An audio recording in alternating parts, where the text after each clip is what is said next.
ये मनुष्य शरीर केवल भगवत प्रेम प्राप्त करने के लिए मिला है, ये बात आप समझ लीजिए। जब आप इस शरीर में आसक्त हो करके भोग वासनाओं की जो अंदर ऐसी क्लेश देने वाली वृत्तियां हैं उनका आश्रय ले लेते हैं, तब ऐसे घोर दुराचार परायण, घोर दुराचार में रत लोगों का संग प्रिय लगने लगता है और हमारे द्वारा भी दुराचार प्रवृत्तियों से आचरण होने लगते हैं और हमारी दुर्गति हो जाती है। अगर आप वास्तविक परमानंद में डूबना चाहते हैं तो यत्पाद पंकज पलास विलास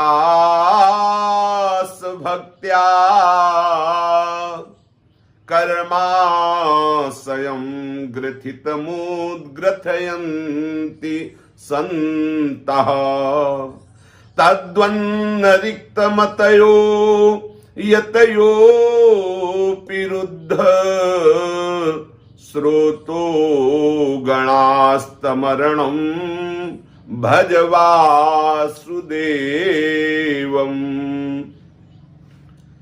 बड़े बड़े संत महात्मा जन जिनके श्री चरण कमलों की अंगुली दल की छिटकती हुई छटा का ध्यान करते हैं, स्मरण करते हैं, तो उनके हृदय ग्रंथि का भेदन हो जाता है।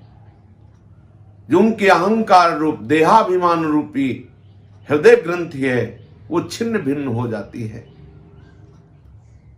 जो कर्मों से गठित, कर्मों से ग्रथित वो ग्रंथि अहंकारमयी, जो कर्ता भोक्ता भाव, वो क्षीण हो जाता है।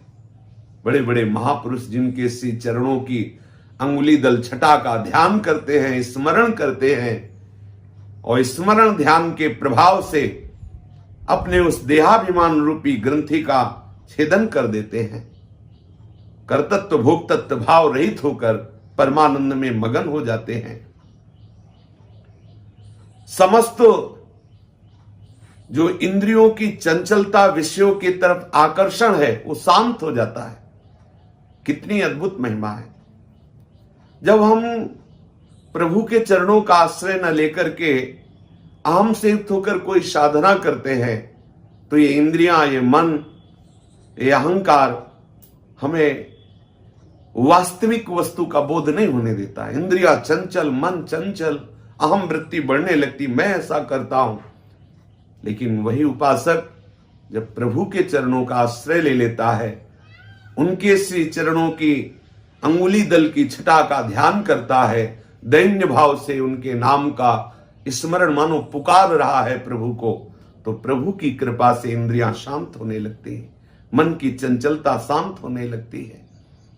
हृदय में एक अद्भुत विश्राम, एक अद्भुत निर्भयता, एक अद्भुत निश्चिंतता प्रभु के चरण बल से आने लगती है।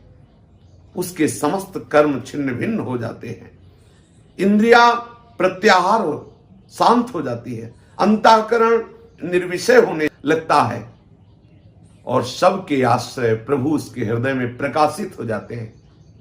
यह हमारे मनुष्य जीवन का परम लाभ है। पर जो ऐसा नहीं करते तो बुरे आचरणों में रत हो जाते हैं। कल की चर्चा में था, ऐसे ऐसे आचरण करने वाले भयानक प्रेत योनि को प्राप्त होते हैं। 84 लाख योनियों में एक प्रेत योनि है। प्रेत योनि में भी कई प्रकार हैं, ब्रह्म राक्षस और अग्नि बेताल चुड़ैल, कई ऐसा जो महान कष्ट देने वाले हैं। अगर आप भगवद आश्रित होकर भजन नहीं करेंगे तो आप ऐसी अशुभ योनियों को प्राप्त होंगे। जब कोई जीव जो कर्म कल वर्णन किए गए उन कर्मों के अनुसार प्रेत योनि को प्राप्त होता है, तो जो भूत प्रेत आदि का शरीर होता है वो वायु प्रधान होता है। ये मनुष्य शरीर में किसी भी द्वार से प्रवेश कर सकते हैं, आंख से, कान से, त्वचा से, किसी भी द्वार से प्रवेश कर जाते हैं और ये प्रवेश करके मनुष्य को बहुत क्लेश देते हैं। जब किसी के ये शरीर में प्रवेश होते हैं तो इनका वास होता अहम की वृत्ति में। मैं इसमें तो जीवात्मा वास करता, तदात्म भाव जीवात्मा करता उस अहंकार में, मैं में। लेकिन उस अहम की वृत्ति में ये प्रेत जाकर के अपना वास बना लेता है और वहीं से वो समस्त इंद्रिय आदि पर शासन करता है। वो जैसा चाहता है वैसा व्यवहार उससे कराता है, इंद्रियों को अपने अनुसार चलाता है। फिर वो प्रेत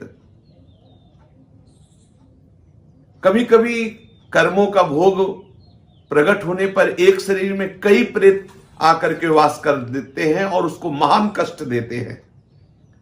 पर यह है कि भूत प्रेत सबको नहीं सताते।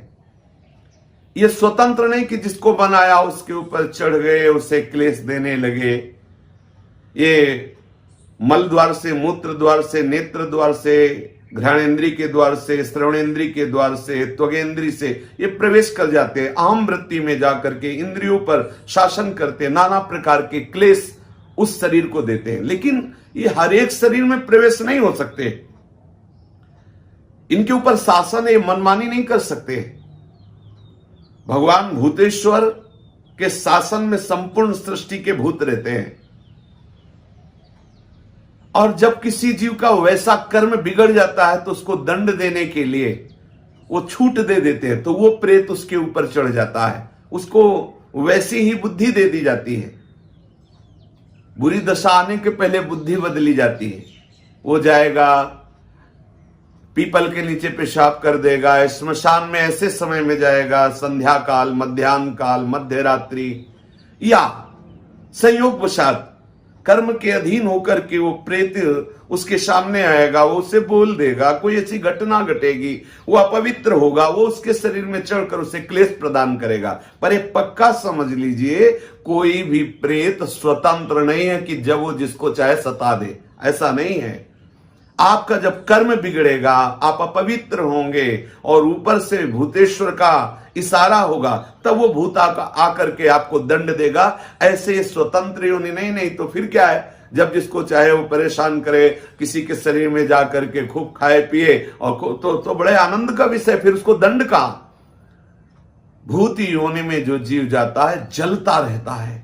यद्यपि इतने समुद्र नदी आदि हैं, वो जल नहीं पी सकता, कितने वृक्षों में फल है, फल नहीं खा सकता, कितना भोजन दुकानों में है, वो एक चख नहीं सकता, खा नहीं सकता, वो भूखा प्यासा चिल्लाता रहता है। जब कोई ऐसा पापात्मा, मलिन, अपवित्र शरीरधारी और ईश्वर का इशारा होता है, उसके कर्म बिगड़े हुए जो सामने शरीरधारी आया, तो इशारे पर फिर उसके शरीर में पहुंचता है, फिर उसको जो जल आदि मिलता है उससे वो तृप्त होता है।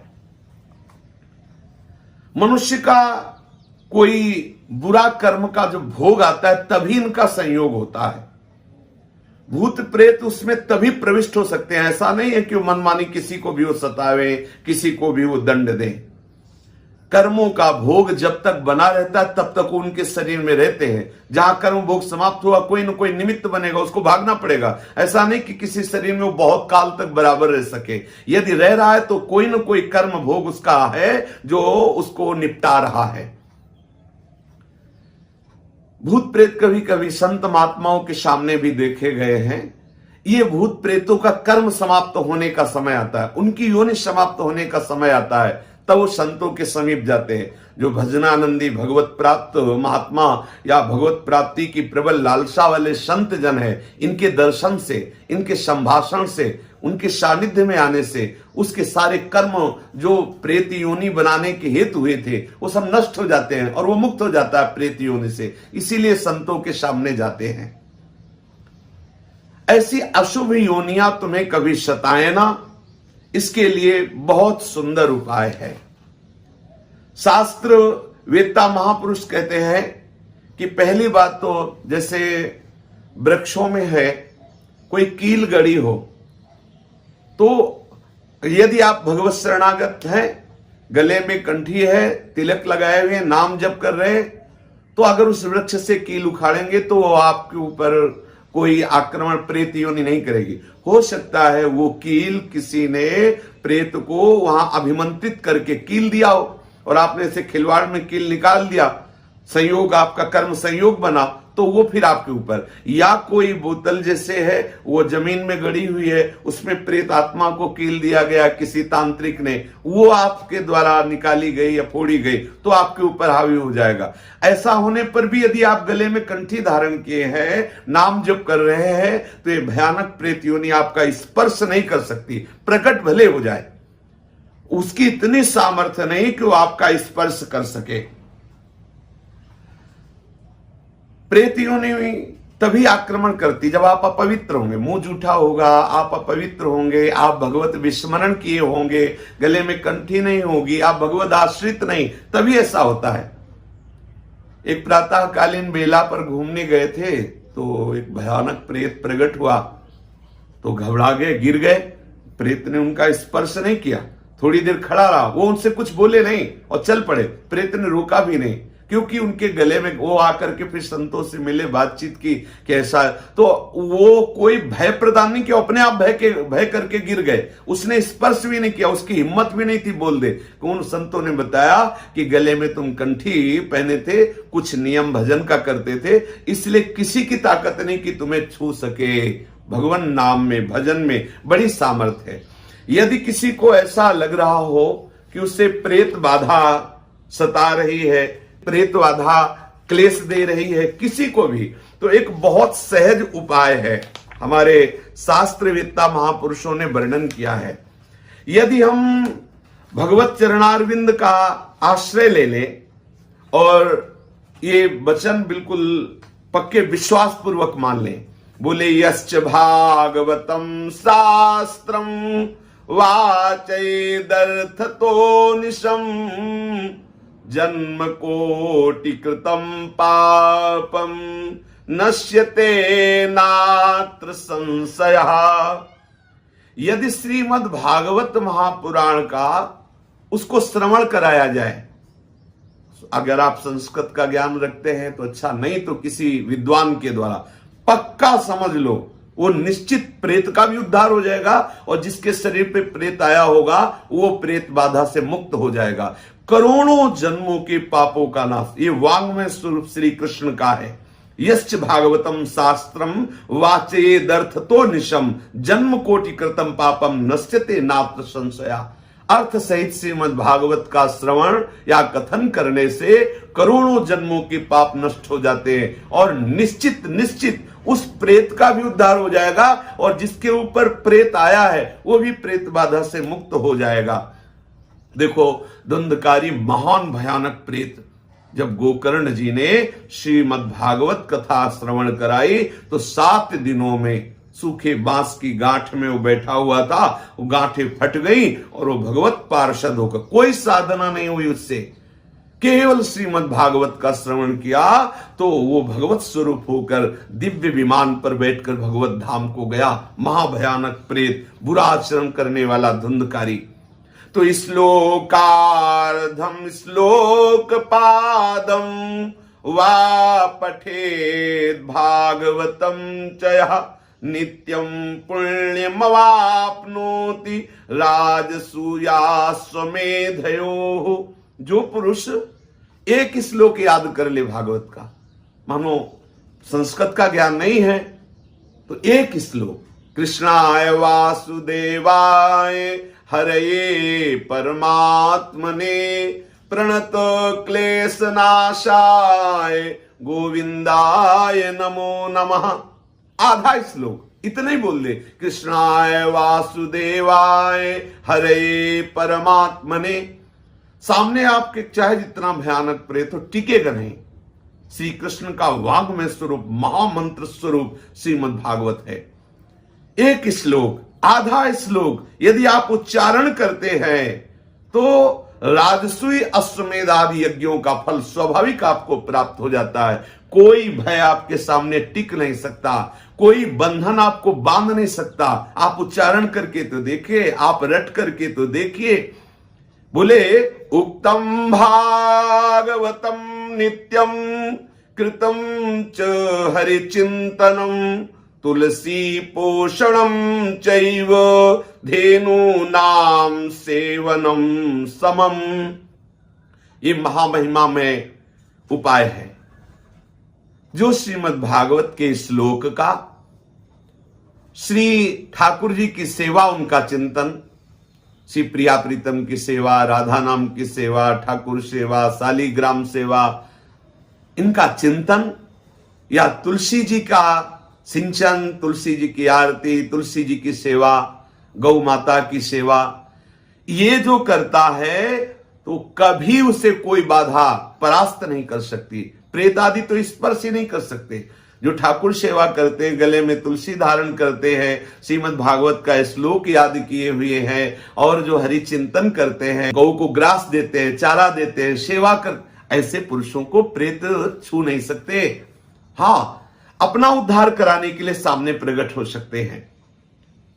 बोले अंत काले तु ये नैव श्रूयते सुख शास्त्रवाक् प्रीत्या तस्यैव वैकुंठम गोविंदोपि प्रयच्छति। यदि किसी का शरीर पूरा हो रहा हो और आप उसको भागवत के श्लोक सुना दे, वो सीधे प्रभु के धाम को जाएगा। बड़ी महिमा है।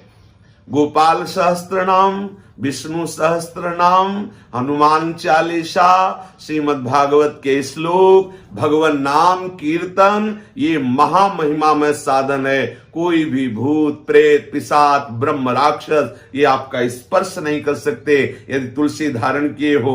गोपाल शास्त्र नाम याद है आपको, विष्णु शास्त्र नाम याद है आपको, श्रीमद् भागवत के कुछ श्लोक याद है आपको, तुलसी सेवा करते हैं, शालिग्राम सेवा करते हैं, ठाकुर सेवा करते हैं, हरिचरणामृत पीते हैं, गंगा जल पीते हैं, यमुना जल आचमन करते हैं, पवित्र रहते हैं, किसी की भी ताकत नहीं है।